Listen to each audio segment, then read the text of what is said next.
ప్రియా ఒక అందమైన మంచి అమ్మాయి. నలుపు రంగు జుట్టు, పెద్ద గుండ్రని అద్దాలు ఉన్న కళ్లద్దాలు, మరి తనకంటే పెద్దదిగా ఉన్న స్కూల్ బ్యాగ్. ఆ రోజు ఆమెకు కొత్త స్కూల్లో మొదటి రోజు. కొత్త స్కూల్లో కొంచెం భయంగా అనిపించింది. కాని ప్రియా ఒంటరిగా లేదు. ప్రతి అడుగుకి ఆమె పక్కనే తేలుతూ అందరికీ కనపడకుండా ఉన్నాడు సూర్య, ఆమె సీక్రెట్ ఫ్రెండ్. ఒకరోజు ప్రియా తన క్లాస్మేట్లతో కలిసి ఆడుకోవాలి అని అనుకుంది.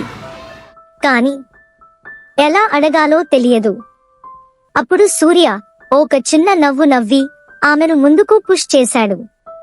నీ వల్ల అవుతుంది ప్రియా. అలా ప్రతిసారి సూర్య ఆమెకి హెల్ప్ చేస్తూ ధైర్యాన్ని ఇచ్చేవాడు.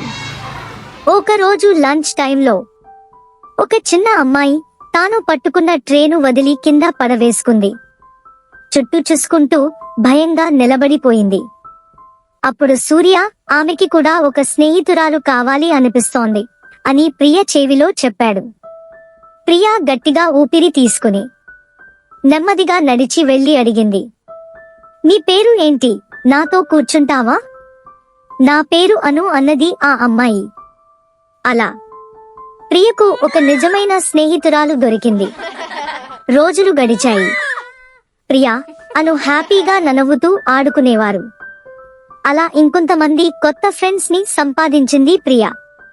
ఒక రోజు ఆఫ్టర్నూన్ ప్రియా సూర్య కోసం వెతికింది, ఏదో చెప్పాలని.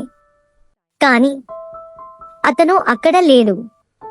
ఆకాశంలో తేలుతూ హాయిగా నవ్వుతూ చేతిని ఊపుతూ సూర్య చెప్పాడు, కొన్నిసార్లు నీలోని ధైర్యాన్ని నీవు గుర్తిస్తే చాలు ప్రియా. ఆ రోజు నుంచి ప్రియా ధైర్యంగా అందరితో మాట్లాడుతూ ఆడుతూ హాయిగా ఉండేది.